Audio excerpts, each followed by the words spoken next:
Officer on duty Kunchacko Boban നായകനായിട്ടുള്ള പുതിയ സിനിമ ഇന്ന് റിലീസ് ചെയ്തിട്ടുണ്ടായിരുന്നു. സിനിമ പോയി കണ്ടു. സിനിമ കണ്ടിട്ട് എൻ്റെ പേഴ്സണൽ ഒപ്പീനിയൻ മാത്രം ഞാനിവിടെ ഷെയർ ചെയ്യാൻ പോവാണ്.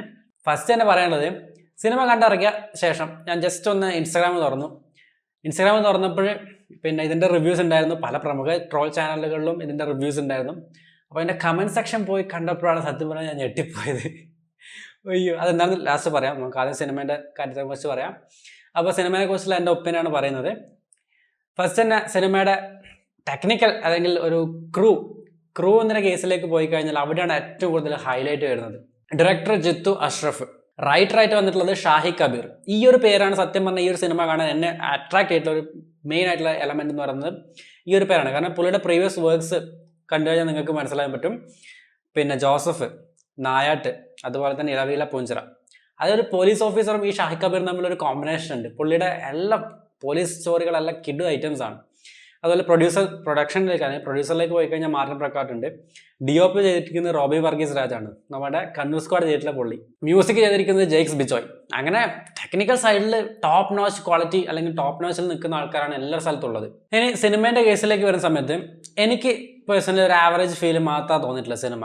ഫസ്റ്റ് തന്നെ പറയട്ടെ, സിനിമയുടെ ഡബ്ബിങ്ങിൽ കുറച്ച് ചെറിയ സംഭവങ്ങൾ പാളിപ്പോയിട്ടുണ്ട് അവർക്ക്. അത് സൗണ്ട് മിക്സ് ചെയ്യുന്നതിൽ സിങ്ക് ചെയ്തെടുക്കുന്നതിൽ 2-3 സ്ഥലത്ത് വളരെയധികം ലിപ്പും സൗണ്ടും വേറെ ആയിട്ടുണ്ട്. അത് നമുക്ക് 2-3 സ്ഥലത്ത് ഫീൽ ചെയ്യുന്നുണ്ട്. അതുപോലെ നമുക്ക് ആ ഡബ്ബിങ് ഇങ്ങനെ എടുത്ത് ഫീൽ ചെയ്യുന്ന രീതിയിലുള്ള സംഭവം ഉണ്ടായിരുന്നു. അതെന്തുകൊണ്ടാണെന്ന് എനിക്കറിയില്ല. അത് ശ്രദ്ധിക്കാതെ പോയതാണ്, എന്താ പ്രശ്നം എന്നുള്ളത്. ടെക്നിക്കൽ സൈഡിൽ അങ്ങനെ ഒരു ഇഷ്യൂ ഉണ്ടായിരുന്നു. സത്യം പറഞ്ഞാൽ സിനിമയുടെ ഒരു ആസ്വാദനത്തെ ബാധിക്കുന്നുണ്ട് 2-3 സ്ഥലത്ത്. ബാക്കിയുള്ളത് ഓക്കെയാണ്, സെറ്റാണ്. മെയിൻ ആയിട്ടുള്ള പ്രോബ്ലം സിനിമയുടെ സ്ക്രിപ്റ്റ് വീക്കാണ്. അത് ഷാഹി കബീറിൻ്റെ ബാക്കിയുള്ള വർക്കുമായിട്ട് കമ്പയർ ചെയ്യുന്ന സമയത്ത് പുള്ളിയുടെ ഏറ്റവും വീക്കായിട്ടുള്ള ഒരു സ്ക്രിപ്റ്റ് ആയിട്ടാണ് എനിക്ക് തോന്നിയിട്ടുള്ളത്.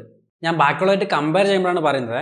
ഇത് സെപ്പറേറ്റ് എടുത്ത് നോക്കുന്നുണ്ടെങ്കിൽ ഓക്കെ, ഒരു മോഡറേറ്റ് ആയിട്ടുള്ള അത്യാവശ്യം കണ്ടിരിക്കാൻ പറ്റുന്ന ഒരു ത്രില്ലർ സാധനം തന്നെയാണ്. പക്ഷെ നമ്മൾ ജോസഫും അതുപോലെ തന്നെ ഇളവീഴ പൂഞ്ചിരിയും അതൊന്നും നായാട്ടൊക്കെ പ്രതീക്ഷിച്ച് നിങ്ങൾ പോകണ്ട. ചിലപ്പോൾ ഡിസാറ്റിസ്ഫൈഡ് ആയി പോകും. കാരണം ഇതിൻ്റെ ഒരു ത്രെഡ് എന്ന് പറഞ്ഞു കഴിഞ്ഞാൽ ഒരു ഫാമിലിയുള്ള ഒരു ഇമോഷൻ, അതിൻ്റെ ഒരു റിവെഞ്ച്, ആ ഒരു ഇതാണ് ഇതിൻ്റെ ഒരു വൺലൈൻ എന്ന് പറയുന്നത്. അതായത് ഒരു ബട്ടർഫ്ലൈ എഫക്റ്റ് ഒക്കെയാണ് സാധനം. ഒരു ചെറിയൊരു ഇൻസിഡൻറ്റ്, ആ ഇൻസിഡൻറ്റിനെ ബേസ് ചെയ്തിട്ടാണ് ബാക്കി കംപ്ലീറ്റ്ലി കാര്യങ്ങൾ നടക്കുന്നത്.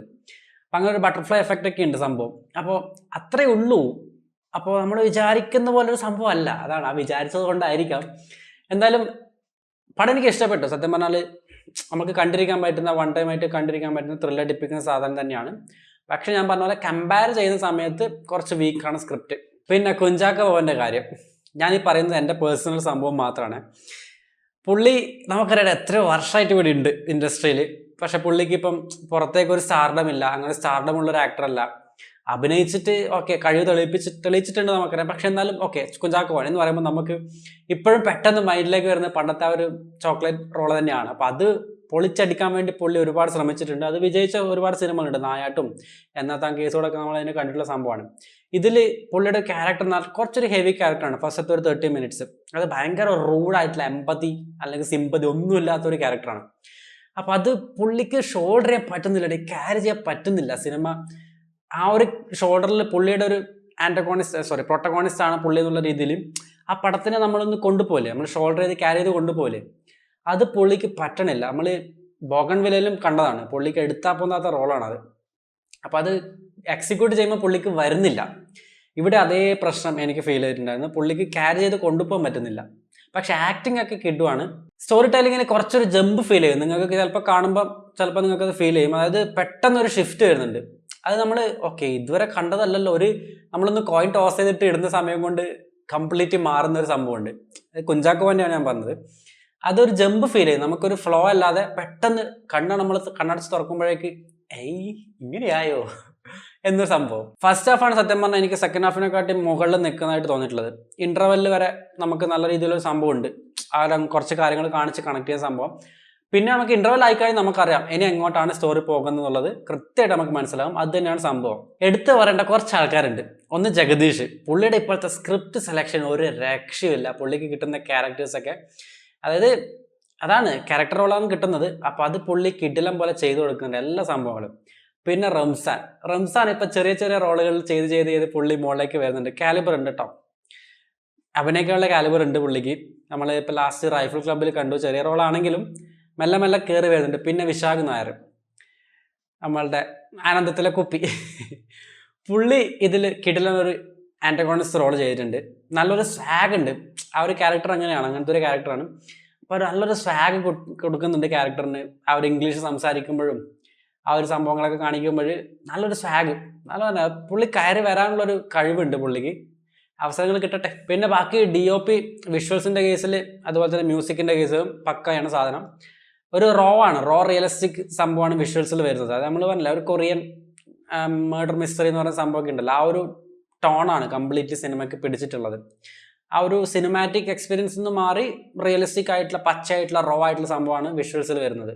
മ്യൂസിക് ജെക്സ് ബിജോയുടെ കേസിൽ കിടിലം 2-3 ടോപ്പ് നോച്ചിൽ നിൽക്കുന്ന കുറച്ച് സംഭവങ്ങളൊക്കെ ഉണ്ട്. ബീറ്റും ആ ഒരു സിങ്കും സംഭവങ്ങളൊക്കെ തിയേറ്ററിൽ കാണുമ്പോൾ കിട്ടും ഐറ്റം. പിന്നെ ട്വിസ്റ്റ് ഒക്കെ ഉണ്ടോ എന്ന് വെച്ച് കഴിഞ്ഞാൽ നിങ്ങൾ പ്രതീക്ഷിച്ച് പോകണ്ട, ട്വിസ്റ്റ് ഒന്നും പ്രതീക്ഷിച്ച് പോകണ്ട. കാരണം അതിനുള്ള മെയിൻ റീസൺ എന്താണെന്ന് വെച്ച് കഴിഞ്ഞാൽ നമ്മളുടെ ഓഡിയൻസിൻ്റെ ആണ്, നമുക്കറിയാം. നമ്മളുടെ അതായത് റൈറ്റ് ചെയ്യുന്ന ആളുകൾ അല്ലെങ്കിൽ റൈറ്റേഴ്സും സിനിമാറ്റോഗ്രാഫ് ഡയറക്ടേഴ്സൊക്കെ ഇപ്പോഴും നമ്മളെ കാണുന്നത് ഒരു 5 വർഷം മുന്നേ ഉള്ള ഒരു ഓഡിയൻസ് എന്നുള്ള രീതിയിലാണ്, അതായത് OTTക്ക് മുന്നേ. അപ്പോൾ നമുക്കറിയാം നമ്മൾ മലയാളം, ഇംഗ്ലീഷ്, തമിഴ് ഇതിൻ്റെ അപ്പുറത്തേക്ക് സിനിമകൾ കാണാത്തൊരു ഓഡിയൻസ് ആണ്. പക്ഷെ ഇപ്പം അങ്ങനെയല്ല. നമ്മൾ ത്രില്ലർ എന്നൊക്കെ പറഞ്ഞിട്ട് നമ്മൾ എന്തൊക്കെ ഐറ്റം ലെവലിൽ കാണുന്നുണ്ട് നമുക്കറിയാം. അപ്പോൾ അതുകൊണ്ടാണോ എനിക്കറിയില്ല, ഇപ്പം ട്വിസ്റ്റൊക്കെ വരുന്ന സമയത്ത് ഓക്കെ ട്വിസ്റ്റ് ആണല്ലേ, അത്ര ഒരു ഫീലേ കിട്ടുന്നുള്ളൂ. ലാസ്റ്റ് ദൃശ്യം 2-ലാണ് സത്യം പറഞ്ഞാൽ നമ്മൾ ട്വിസ്റ്റ് എന്ന് പറഞ്ഞാൽ ആ ട്വിസ്റ്റ് എന്ന് പറയുന്ന രീതിയിൽ നമുക്ക് കിട്ടിയിട്ടുള്ളത്. അതല്ലാതെ ഇപ്പോൾ ഐഡന്റിറ്റി ഇറങ്ങിയ സമയത്ത് ഞാൻ റിവ്യൂവിൽ പറഞ്ഞിട്ടുണ്ടായിരുന്നു, ട്വിസ്റ്റ് വരുന്നുണ്ട് പോകുന്നുണ്ട്, നമുക്കത് ഫീൽ ചെയ്യുന്നില്ല. അപ്പം എല്ലാവരും എനിക്ക് കുറേ തെറിയൊക്കെ കേട്ടിട്ടുണ്ടായിരുന്നു, ഇതൊക്കെ നല്ല പടലയുടെ നീ എന്തിനാ ഇങ്ങനെ പറഞ്ഞിരുന്നു. അവസാനം OTT ഇറങ്ങിയപ്പോൾ അതിൽ കുറച്ച് ആൾക്കാരുടെ തിരിച്ച് മെസ്സേജ് അയച്ചു, പുള്ളി ബ്രോ കറക്റ്റായിരുന്നു പറഞ്ഞത് എന്നുള്ള രീതിയിൽ. അപ്പോൾ അതാണ് ഞാൻ പറഞ്ഞത്.